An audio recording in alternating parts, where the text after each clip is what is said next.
이 11월 달 감사를 생각하는 마지막 주일입니다.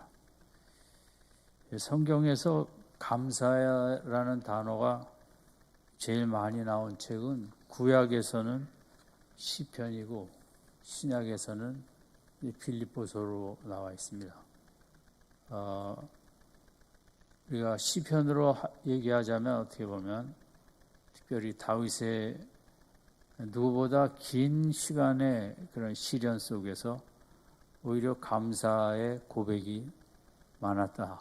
이것이 참 귀한 점이고, 또 빌립보서는 바울이 로마 감옥에 힘든 가운데 또 그 감사가 충만했기에 감사라는 단어를 많이 언급했습니다.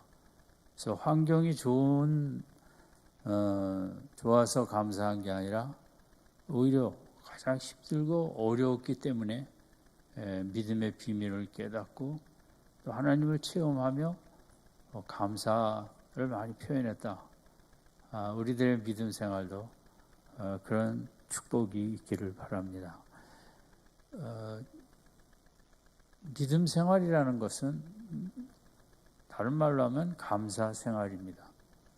남들이 볼 때는 환경적으로 감사할 게 없어 보이는데 믿음으로 산다는 그 자체가 하나님을 찬양하는 삶이라고 할 수 있고, 지금 월드컵에 그 축구 선수들이 그만큼 많은 연습과 훈련과 또 많은 경험을 통해 국가를 대표하고 또 세계적인 수준에까지 이르렀듯이 우리가 신앙생활하는 목적은 더 깊은 믿음의 사람이 되어지고 더 감사하고 찬양하는 그런 모습이 되어지기 위해서 우리가 신앙생활을 한다고 할 수 있습니다. 그런데 세상과 마찬가지로 우리 믿음 생활, 감사 생활은 뭐 좋은 환경 때만 하는 것이 아니고 평소에 이렇게 늘 연습을 해야 되는 겁니다. 늘 힘든 가운데서도 실행을 해보고 그것이 쌓여져서 이제 감사와 충만한 믿음 생활을 할 수가 있게 되는 것입니다. 세상에 운동선수나 예술인처럼. 그래서 다윗에게서 오늘 4가지 면에 그가 이제 평소 했던 그런 감사 생활, 그것이 쌓여있기 때문에 그런 위대한 인생을 살 수 있었거든요. 그래서 감사 생활은 돈으로 뭐 학벌로 건강으로 하는 건 아니고 그만큼 하나님을 더 알아가면서 생기는 건데, 첫 번째 생각하고자 하는 것은 오늘 읽은 본문에도 그렇고 다윗은 늘 그 과거를 기억했습니다. 진짜 우리 인간에게서 참 중요한 게 과거인데 많은 사람은 과거를 생각하면서 상처를 되새기며 아파합니다. 그래서 많은 상담, 또 우울증, 현대인의 정서적인 수많은 병들의 많은 원인이 있다면 과거의 아픔, 상처 때문일 것입니다. 우리 인간은 늘 미래도 걱정하지만 이제 과거도 걱정을 하며 살아가죠. 근데 이제 과거라는 것이 사실 좋은 일도 있는데 우리 인간이 좀 더 부정적인 성향이 강해서 그런지 과거에 아픈 쪽을 더 많이 생각하는 게 이제 우리들의 본능이라고 할 수 있습니다. 그래서 이 과거라는 것이 참 힘들고 아픈 게 많기 때문에 그럴 수밖에 없기도 하지만, 이제 믿음 안에서 우리가 과거를 생각하는 건 어떤 의미냐면 과거 속에 하나님이 도와주신 그 귀한 흔적들, 추억들의 과거를 보는 것입니다. 과거를 볼 줄 알아야 미래가 열리거든요. 과거에 아픈 것만 보면, 상처만 보면 이 미래를 볼 수가 없죠. 환한 미래를. 근데 우리 믿음의 사람들은 과거를 보면서 그때 하나님이 이렇게 도우셨고 자녀 문제, 또 경제 문제, 건강 문제, 그 과거 속에서 나에게 역사하셨던 하나님의 은혜의 흔적, 그것들을 생각해 보면 많이 있거든요. 그래서 그런 과거를 자꾸 생각하는 것이 이제 대단히 믿음 생활의 핵심이라고 할 수 있고, 세상 사람들과는 달리 우리는 과거를 더 열심히 돌아다 봐야 됩니다. 왜냐하면 과거 속에 새겨진 하나님의 간섭하시고 개입하셨던 은혜의 흔적이 과거에 많이 있기 때문인 것입니다. 나이가 들어가면서 제일 마음속의 보물은 무엇일까? 영성이 깊으신 분들도 그런 글을 쓰기도 해요. 내 마음의 최고의 보물은 무엇일까? 내 인생의 최고의 보물은, 그것은 학위를 받고 높은 자리에 올라갔고 돈을 많이 벌었고가 아니라 과거에 나를 도우시고 나와 함께 하셨던 하나님의 흔적들, 그게 내 인생의 최고의 보물이고, 나이 들어가면서 뭘 꺼내서 생각하나? 자식 보면 또 걱정이 있겠죠. 그것이 아니라 하나님이 도우셨던 그 과거의 흔적들, 그걸 기억하는 것이 내 인생의 최고의 보물이다. 저도 그걸 요즘은 많이 느끼게 됩니다. 하나님이 나를 만나주시고 나에게 은혜를 부어주시고 이런저렇게 역사하셨던 그런 귀한 은혜의 흔적들, 그거보다 더 귀한 보물은 없고, 그게 내 인생의 최고의 보물이거나 다른 거는 다 없어져도 그거 하나 붙잡고도 얼마든지 살아갈 수 있겠다, 이런 생각을 하게 됩니다. 그래서 다윗이 본문에도 나와 있지만 여호와께 감사하며 그에게 노래하며 찬양하며 그의 모든 기사를 말할지어다. 이 모든 기사는 과거 것이거든요. 과거에 대한 것들을 자꾸 생각하고 옆에 사람한테도 얘기하는 그 과거의 은혜의 흔적들이 최고의 자산이고, 우리에게 또 그게 최고의 보물이고, 그 과거에 하나님이 도우셨던 흔적들을 기억하는 게 최고의 예배입니다. 예배 시간에 졸다 가면 그게 무슨 예배겠어요?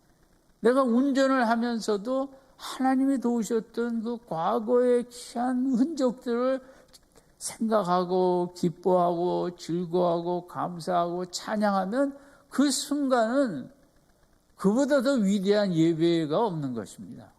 이 한 주간도 11월이 다 끝나는 걸 떠나서 내 마음에 과거에 도우셨던, 함께 하셨던 하나님을 자꾸 기억하고 즐거워하고 감사하고 찬양하는 그런 하나님 앞에 1대1의 예배 시간이 충만한 그런 한 주간 되시기 바랍니다.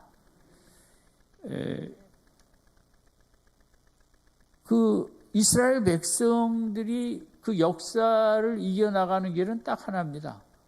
과거에 출애굽에 나타났던 그 하나님의 위대하신, 또 그 105편에 보면 17절에 이런 표현도 있어요. 한 사람을 앞서 보내셨으며 요셉이 종으로 팔렸도다.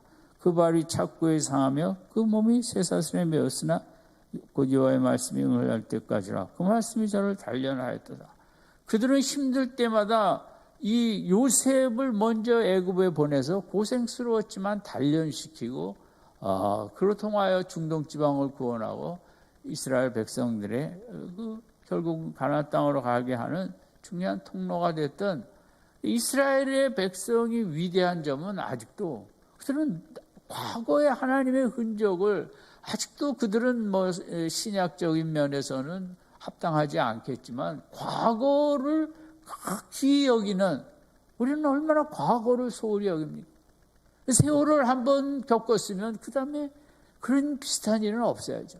우리는 과거를 속에서 잘 배우지 못하는, 아직도 그게 선진국에 가지 못한 거죠. 그냥 대충 책임자만 이렇게 저렇게 정리하고 지나가 버리는, 우리 국민성 속에 형식적인 그런 아직 그런 의식주의 뭐 그런 걸 안 하니까 과거에서 교훈을 받지 못하고 그때만 뭐 이렇게 떨썩하다가 지나가니까 계속 아픈 과거만 반복이 되는 거거든요. 그래서 우리에게 믿음의 사람에게 과거는 너무 중요하다. 그 과거의 은혜의 흔적들을 자꾸 기억하는 심심해서 할 일이 없으십니까? TV 보는 것보다 그 과거의 흔적을 자꾸 꺼내갖고 찬양하고 즐거워하고 이렇게도 오셨구나 저렇게도 오셨구나. 그 과거의 흔적을 감사하는 사람에게는 미래가 환하게 열립니다. 아멘. 내가 어떻게 우리가 미래를 열 수 있을까? 못 엽니다. 우리가 어떻게 무슨 수로. 그러나 과거에 도우신 하나님의 은혜의 흔적들을 자꾸 생각하다 보면 미래가 하나도 깜깜해지지 않고 미래가 밝아지고 미래에 하나님이 더 역사하시겠구나. 미래는 하나님이 더 나와 함께 하시겠구나. 과거의 은혜의 흔적을 찾는 사람은 미래의 소망이 충만하게 되는 것입니다. 아멘. 예. 우리 현대인에게 있어서 제일 어려운 게 이 생각을 바꾸는 것입니다. 너무 많은 생각과 너무 많은 그런 상처와 아픔 속에 어떤 생각이 붙잡히면 그것을 전환을 잘 못합니다. 우리가 TV를 보다 보면 싫은 프로그램 확 돌려버립니다. 그렇죠? 인터넷을 보다가도 이 사이트 싫다 하면 다른 사이트를 확 가버립니다. 근데 우리가 생각이 어떤 아픈 상처의 생각에 붙잡히면 그걸 쉽게 잘 못 바꾸는 거죠. 생각의 전환의 속도가 아주 중요하거든요. 이 시대는 워낙 상처의 시대고 부정적인 감정이 많이 나를 누르고 억압하는 시대거든요.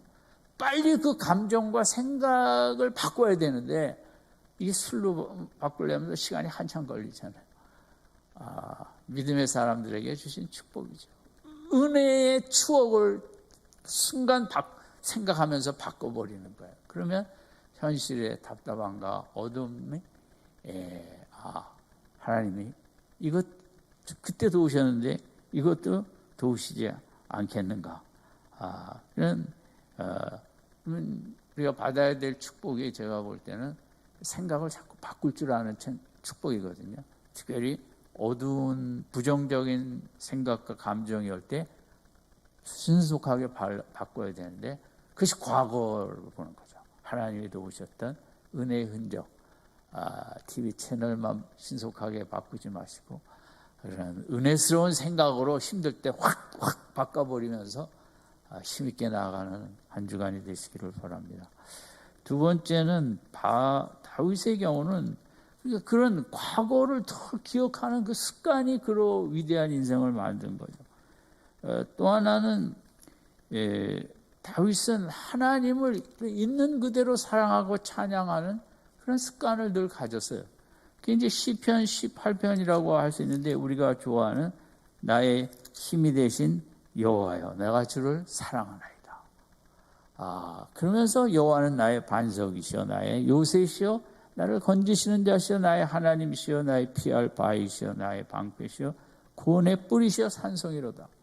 이거 하나님을 다윗은 복잡하게 생각하지 않고 아주 유치부 아이들처럼 하나님은 바위라는 거죠. 바위. 우리나라도 뭐 산에 바위가 귀하지만 그 이스라엘 땅에는 더우니까 바위라는 게 얼마나 중요한가. 우선 더위에 그늘을 주고 또 어떤 뭐 화살이 날아도 바위 뒤에 숨을 수도 있고 바위라는 것은 정말 생각보다 그 바위 틈에 또 몰래 거기 또 은신할 수도 있고 피난할 수도 있고 절대 보호처가 바위거든요.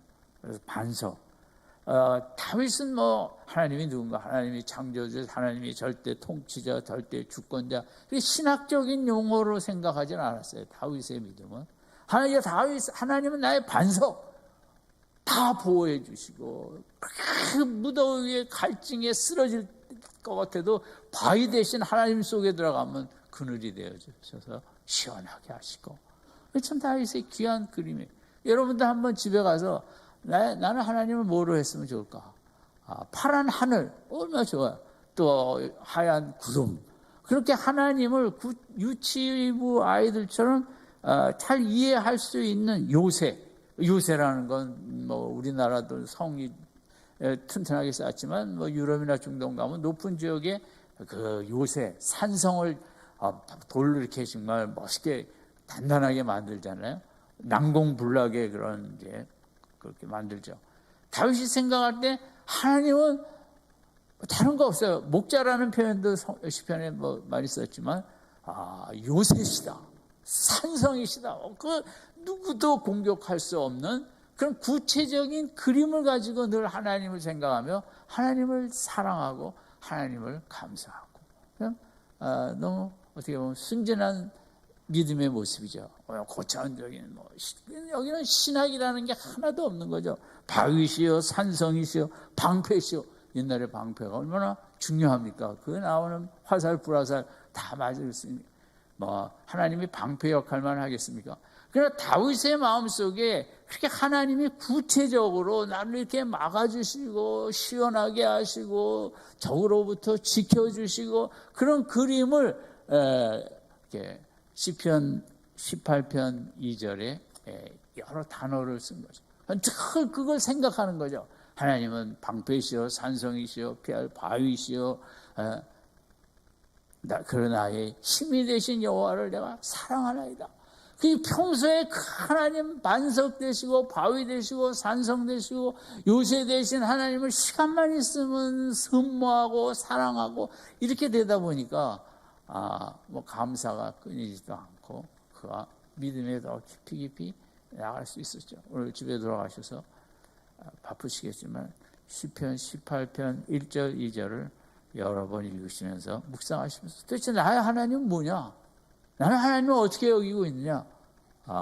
되돌아보고 다윗과 같은 그 어린아이와 같은 하나님에 대한 구체적인 그림을 갖고 붙잡고 살아가시는 믿음 생활 되시기를 바랍니다. 이렇게 평소에 돼야 돼요. 이게 중요한 거거든요.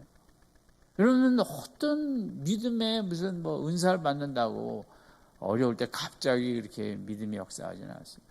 평소 내가 하나님의 그런 모습을 사랑하고 감사하고 찬양하는 평소에 쌓여야 어려울 때 쉽게 그냥 어려움도 감사 찬양하며 넘어갈 수 있는 거죠. 아무쪼록 현재 할 일은 뭐냐? 하나님을 자꾸 구체적인 그림으로 내 마음속에 이미지를 갖고 자꾸 사랑하는 정말 하나님이 너무 좋으시다. 하나님의 이런 모습 보호해 주시고 지켜주시는 이런 저런 모습을 사랑하고 감사하는 게 쌓였기 때문에 그 다윗이 귀한 인생을 살아갈 수 있었어요. 세 번째는 다윗은 하나님이 늘 자기 기도를 들으신다고 감사했어요. 이제 쉬운 것 같으면서도 쉽지 않을 수도 있겠죠. 시편 66편 외우신 분들 알겠죠. 19절에 보면 그러나 하나님이 실로 들으셨으며 내 기도 소리에 귀를 기울이셨도다. 그래서 중요한 단어가 듣기도 하는데 귀를 기울이셨도다 해요. 귀를 기울이셨다는 것은 마치 유치부 아이한테 엄마 아빠가 허리를 굽히고 같은 높이에서 이렇게 들어주는 거예요. 근데 그 시편 116편에도 비슷한데 1절 여호와께서 내 음성과 내 간구를 들으심으로 내가 그를 사랑하시는도다. 참 다윗의 귀한 신앙은 내가 무슨 말을 하든지 아니 내 생각도 들으시고 내가 하는 기도는 다 들으시는 그런 하나님으로 늘 감사하며 살았어요. 왜냐하면 왕이라는 게 자기 편이 많은 것 같지만 어떻게 보면 자기 편이 하나도 없을 수도 있거든요. 목회자도 그렇습니다. 어떻게 보면 목회자 그냥 다 성도님들이 다 사랑할 것 같죠. 목회자도 어떻게 보면 주위에 하나도 없을 때가 있어요. 2절에 이런 표현이 있어요. 그의 귀를 내게 기울이셨으므로. 다윗은 참 하나님을 이해할 때 그분은 내가 기도를 크게 할 때도 있지만 작게 할 때도 있고 조용조용할 때도 있고 속으로 생각을 할 때도 있는데 그럴 때는 기울이셔서 듣는다는 거죠. 하나님의 꼭 무릎을 꿇다시피 해갖고 내 입 옆에 귀를 갖다 대고, 그래서 다윗은 그의 귀를 내게 기울이셨으므로 내가 평생에 기도하리로다. 내 뭐 소리에, 모든 소리에 이렇게 귀를 기울이시는 그분은 하나님이시기 때문에 평생이라는 말은 내가 호흡이 있는 동안 쉬지 않고 하나님에게 기도하겠다는 거예요. 교회에서 기도하라고 해서 하는 게 아니라 내가 어떤 소리를 해든지 다 들으신다는 거죠, 그분은. 왜냐하면 다윗이 늘 좋은 말만 한 건 아니거든요. 원수를 다 멸해 주시고 후손들을 다 망하게 하시고 다윗이 얼마나 센 말을 많이 합니까? 다 하나님이 들으시고 이제 하나님의 때와 방법에 따라 하시겠죠. 어쨌든 우리가 신앙생활 하면서 이 부분이 이제 분에 대한 믿음과 확신이 있길 바라고, 내가 하는 기도는 그게 공적으로 예배당에 와서 하든 기도든, 운전하면서 하든 기도든, 직장에서 커피를 마시면서 마음속으로 하는 기도든, 하나님은 나의 기도를 다 들으시는 하나님이시다. 아멘. 내가 힘들 때 탄식 소리도 들으시고, 때로는 내가 너무 어떤 말을 해야 될지 모를 때에도 하나님은 귀를 기울이시면서 내 마음의 아픔 소리를 들으신다. 이제 영어에 듣는다는 단어가 hear가 있어요. hearing. 알죠? 그 다음에는 listening이라는 단어가 있습니다. 영어 공부 잠깐 하겠습니다. 뭐하고 뭐가 있다고 그랬습니까? 내가 hearing하고 listening하고 워낙 뭐 수준이 높으시니까. 근데 이제 그 두 단어의 차이는, 히어링은 그냥 소리가 나는 거 듣는 겁니다. 옆에서 무슨 TV 소리가 나면 그냥 듣는 거예요. 생각 없이 그냥 들리는 대로 들리는 게 히어링이에요. 그런데 이제 리스닝이라는, 리스는 의도를 갖고 듣는 거예요. 거기에 마음에 집중을 하고 무슨 말을 하나 거기다 들어봐야겠다. 우리 자녀들하고 얘기할 때 한번 물어봅시다. 엄마들이 되게 히어링을 합니까? 리스닝을 합니까? 하나만 히어링을 하시네. 그냥 듣는 거야. 그래서 어떻게 했다는 거야. 그래서 왜 싸웠다는 거야. 리스닝을 하려고 하지 않아요. 왜 싸웠는지, 왜 속상했는지, 왜 선생님이 너를 힘들게 했는지. 현대 사회는 대부분이 그렇죠. 이게 인간은 내가 하는 그 말의 동기, 그 하게 되는 그 원인, 가슴의 소리를 리스닝 해주는 사람이 있어야 되는데, 새 바쁘고 이러고 저러고 해갖고 그걸 안 해주는 거죠. 그래서 어떤 학자는 여기에 그 시편에서 이렇게 내게 귀를 기울이셨으므로, 이것은 히어링이 아니라 리스닝이다. 정말 얼마나 아프니까 저런 소리를 할까? 얼마나 고통스러우면 저런 기도를 할까? 세상의 모든 사람들이 부부지간에도 같은 얘기 몇 번 하면 히어링이 됩니다. 그만하지. 하나님은 수천 번을 해도 히어링은 없습니다. 하나님에게는 리스닝만 있는 줄로 믿습니다. 항상 귀를 기울이시고, 그 다윗이 그 신학교 가서 배웠을까요? 힘든 가운데 그 하나님이 듣는다는 그것이, 하나님이 들으시고 또 하나님이 뭔가 그 마음의 평안을 주는 거죠. 그런 것을 이제 많이 체험했기 때문에 저도 이 은혜를 좀 더 체험하고 싶고, 늘 들으시는 하나님 앞에 숨질 때까지 호흡이 있는 동안 무엇을 해야겠다? 기도와 감사와 찬양의 그런 언어들을 우리가 계속 하는 거죠. 왜냐하면 하나님이 들으시니까 어떻게 해서든지 그 귀한 말들을 하는 게 중요해요. 제가 인간은 참 들어주는 사람이 필요해요. 얼마 전에도 이제 옛날 술집이지만 누가 매상을 제일 올려주나 봤더니 이쁜 아가씨들이 아니라 남자들이 와서 떠드는 걸 다 들어주는 아가씨들이 매상을 많이 올려주더라. 남자들은 자기 말을 좀 들어주는 사람이 필요하거든요.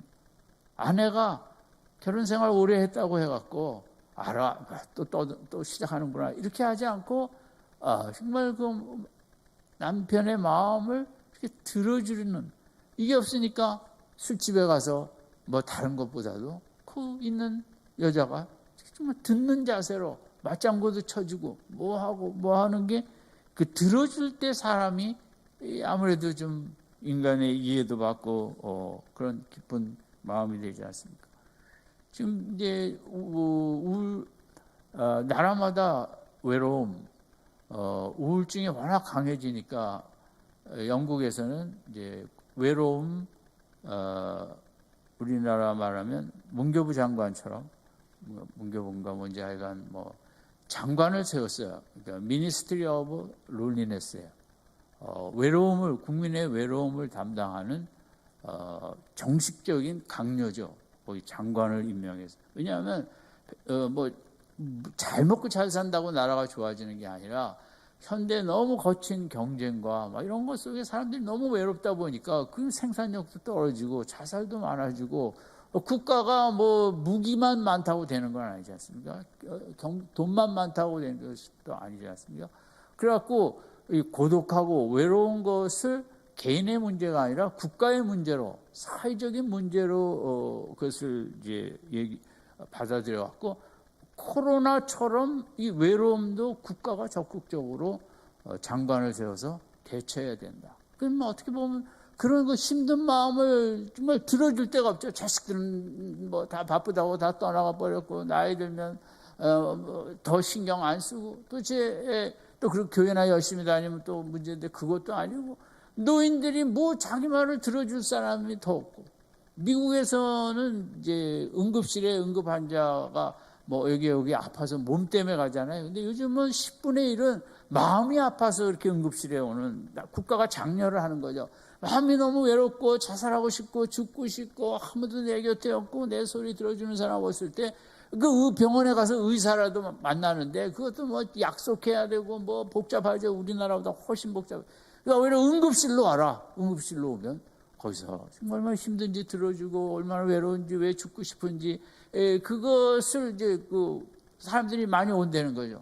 감기 걸리면 병원 가는 것처럼 마음이 너무 외롭고 내가 너무 내 편이 하나도 없는 거 같고 내 얘기 들어주는 사람 하나도 없고 그러다가 이제 자살로 가기가 쉬우니까 응급실로 오라는 거죠. 응급실로. 이거 국가의 문제로 오는 거죠. 우리나라도 좀 그렇게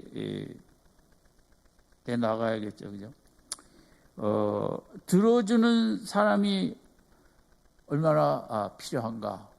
다 외롭고 힘들고.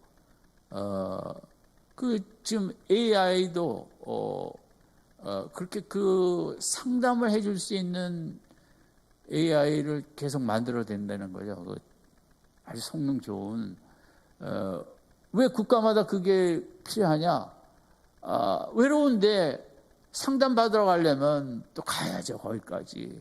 시간 걸리죠. 또 좀 뭐 등급이 낮은 사람은 5만 원.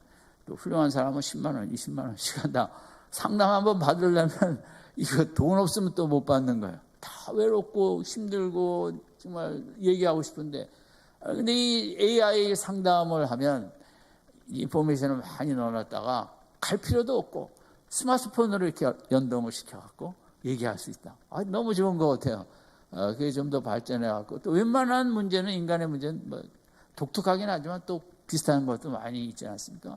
들어주는 게 필요해요. 기계라도 좀 내 마음을 들어주고 나에게 귀 기울이고 내가 그 소곤조곤 되는 소리까지도 귀를 기울이고 무릎을 꿇고 와서 들어주는 그게 우리에게 너무 필요하다는 거죠. 인간에게 돈만 필요한 것이 아니라 여러분 그런 거 생각하면 다윗은 3000여 년 전에 그가 얼마나 외로웠겠어요. 저는 왕은 안 해봤지만 뭐 왕 비슷한 담임 목사 자리가 비슷하다고 생각합니다. 예. 자기 하고 싶은 말을 하면 안 되죠. 다 뭘 하든 듣기만 해야 되니까. 그런 속상한 가운데 다윗이 어떻게 이기고 나갔을까요? 하나님 앞에서 얘기한 거죠. 왜냐하면 그분은 다 들어주시니까. 그분은 들어주시고 내 마음을 만져주시고 내 마음에 용기도 주시고 평안도 주시고 이러면 이 한 주간도 우리가 신앙생활이라는 게 무슨 뭐 거창하고 그런 거 아닙니다. 그냥 하나님 앞에 조근조근 그저 속으로 입술만 움직여도 되고 삶 속에서 쉬지 않고 하나님에게 우리가 내가 하고 싶은 힘든 거 얘기한다면 하나님은 다 들어주시고 우리의 마음을 어루만져 주실 줄로 믿습니다. 아멘. 그게 신앙생활이지 뭐 신앙생활이 뭐 선교지에만 가 신앙생활하는 것도 아니고 무슨 뭐 각자 뭐 봉사해야 되고 뭐 무슨 뭐 희생해야 되고 그것도 신앙생활의 한 모습이지만 그러나 현대인에 사는 우리에게 참 신앙생활은 뭘까요? 하나님 앞에 끊임없이 얘기합니다. 그 들어주시는 하나님은 너무 들어주시기를 원하시는 거죠. 우리가 너무 힘든 걸 아시고 외로운 걸 아시고 가족이 도와주기도 하지만 가족이 한계도 아시죠. 교회가 있지만 교회도 한계가 있는 걸 아시죠. 내가 들어줘야 된다. 내가 네 마음을 받아줘야 된다. 하나님은 너무나 듣고 싶어 하시고 우리의 탄식소리 한숨소리까지도 들으시면서 우리 마음을 만져주시기를 원하시는 이 하나님 앞에 자꾸 얘기하면서 하나님과 여러분 이 한 주간 같이 행복하게 살아갈 수 있길 바랍니다. 네 번째 마지막에는 다윗이 이제 시편 52편에 이런 게 있어요. 너무 힘드니까 그 대적에 대해서 그런즉 하나님이 영원히 너를 멸하시며 너를 붙잡아 네 장막에서 뽑아내며 살아있는 땅에서 네 뿌리를 빼시리로다. 얼마나 미웠으면요. 뿌리를 다 뽑아버리라고. 그런 기도다 이런 말을 한 거야. 그러니까 기도라고도 할 수 있죠. 문제는 해결되지 않았어요. 그러면서 근데 52편 이제 8절에 보면 이런 표현이 있어요. 그러나 나는 하나님의 집에 있는 푸른 감람나무 같으며 하나님의 인자하심을 영원히 의지하리로다. 9절에 주께서 이를 행하셨으므로 내가 영원히 주께 감사하고 이 표현인데 지금 너무 나를 힘들게 하니까 다 뽑아버리라 저런 인생들은. 그냥 죽여버려 달라는 거죠. 다윗의 얘기는. 그 환경은 그대로예요. 그대로인데 다윗은 9절에 주께서 일을 행하셨으므로 내 기도대로 행했다는 거죠. 뿌리를 뽑아갖고 다 멸절을 시켰다는 거예요. 현실은 안 그런데. 그걸 과거 형태로 썼어요. 원래 현재 완료로 썼는데. 그러므로 주께 감사한다. 이게 뭐냐 하면 다윗은 이제 기도할 때 응답은 안 받았지만 응답받은 것으로 믿고 내가 기도한 것이 마치 과거에 이루어진 것으로 믿고 감사해버리는 거예요. 상당히 고차원적인 믿음이거든요. 우리가 막 중요한 문제가 있죠. 막 기도하다가 도와주세요 하나님 아멘 하고 집에 가는 게 아니라 이미 도와주신 것을 믿고 감사드립니다 하는 그런 믿음 생활을 자꾸 연습을 했던 거예요. 그러니까 다윗에게 있어서 미래로 보는 게 아니라 미래에 그렇게 됐으면 좋겠다 하는데 그게 과거에 이루어진 것처럼 믿어버리는 거예요. 그리고 감사라는 거죠. 이해가 됩니까? 잘 안 되죠. 미래가 이렇게 됐으면 좋겠습니다가 아니라 좋겠습니다. 아니 벌써 됐습니다. 감사합니다. 아멘. 이렇게 기도를 했다는 거죠. 내가 기도한 기도대로 이미 이루어졌다고 믿어버리는 거죠. 다윗은. 그리고 감사하는 거죠. 그러니까 다윗의 믿음은 간구만 있는 것이 아니라 간구한 것에 대한 그것이 응답에 대한 그 감사가 같이 섞여 있다는 거죠. 우리가 믿음이라는 것은 뭐 도와달라고 30분 새벽 기도하고 가는 게 그게 성경적인 기도는 아닙니다. 30분 기도했으면 이대로 이미 된 줄로 믿고 감사하며 집에 돌아갑니다. 아멘.